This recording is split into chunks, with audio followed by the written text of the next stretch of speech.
Dans cette vidéo, nous vous expliquons ce qu'est l'Office français de l'immigration et de l'intégration, appelé OFII, et quel est son rôle. Après le premier rendez-vous avec un agent de la préfecture, vous aurez rendez-vous avec un agent de l'OFII, dans les mêmes locaux et généralement le même jour. L'OFII doit vous informer sur vos droits, s'occuper de votre hébergement et de votre allocation pour demandeurs d'asile appelée ADA. L'OFII va vous proposer de signer l'offre de prise en charge. Si vous acceptez cette offre, vous pourrez avoir un hébergement pas forcément rapidement et l'allocation. Si vous refusez, vous n'aurez droit à rien.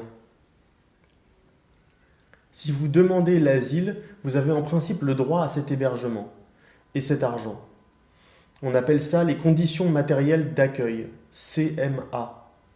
Pour l'hébergement, c'est-à-dire un lieu pour dormir, les femmes avec enfants, les personnes très malades ou handicapées sont prioritaires. Si l'OFII n'a pas d'hébergement à vous proposer, elle vous orientera vers la SPADA. Attention, l'OFII peut vous imposer de partir dans une autre région. Si vous refusez ou si vous quittez cette région, vous perdrez la totalité de vos droits aux conditions matérielles d'accueil.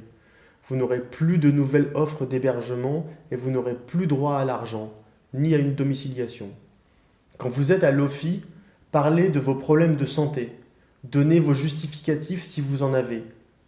Envoyez-les aussi par recommandé avec accusé de réception à la préfecture si vous êtes en procédure Dublin. Si l'OFII ne vous propose pas d'hébergement, vous pouvez vous-même appeler le service d'urgence par téléphone au 115.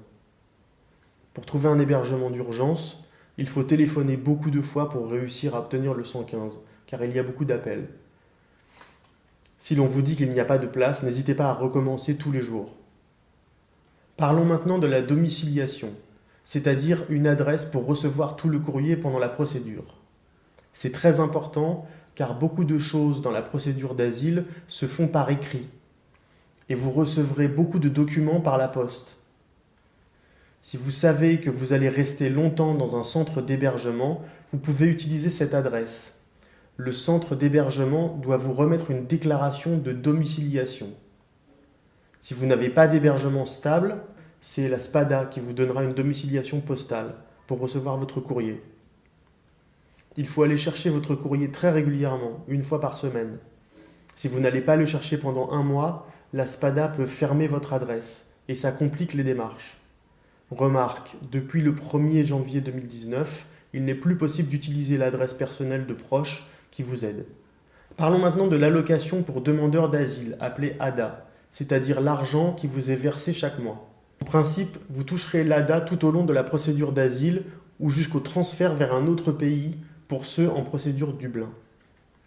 Dans certains cas, l'OFII peut vous refuser l'ADA si vous avez manqué un rendez-vous à la préfecture, si vous faites un réexamen, si vous quittez votre hébergement, si vous avez donné des fausses informations sur votre identité ou votre famille, si vous avez dépassé le délai de 90 jours pour demander l'asile. Quand l'OFII vous refuse l'allocation, vous pouvez attaquer cette décision en justice.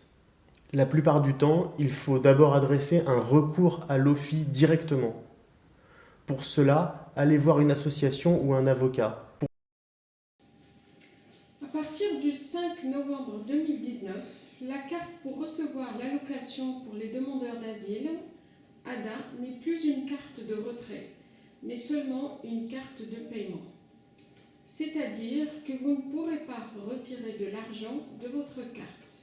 Vous ne pouvez utiliser cette carte que pour payer dans les magasins et services qui acceptent les paiements par carte. Tous les demandeurs d'asile ont droit à une assurance maladie. Si vous n'avez pas beaucoup de ressources, moins de 750 € par mois environ, vous avez droit en plus à une mutuelle santé complémentaire gratuite, la couverture maladie universelle complémentaire, appelée CMUC. L'assurance maladie et la CMUC vous permettent de ne pas payer vos soins médicaux et vos médicaments. Pour l'obtenir, la SPADA ou l'OFII vous donneront un rendez-vous à la caisse primaire d'assurance maladie, CPAM. En attendant de bénéficier de l'assurance maladie, vous pouvez aller dans des permanences d'accès aux soins de santé, appelées PASS, ouvertes dans certains hôpitaux.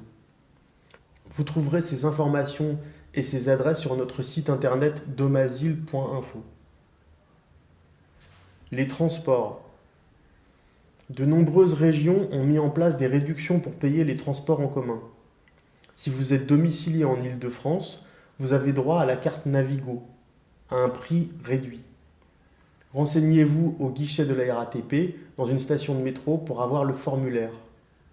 Les démarches peuvent aussi être faites par Internet. C'est plus rapide sur le site solidaritétransport.fr. Voilà pour les démarches à l'OFII. Pour la suite, plusieurs pistes. Vous pouvez voir une vidéo sur l'accès au travail ici, ou bien sur comment remplir un dossier OFPRA, ou encore sur la procédure Dublin. À bientôt!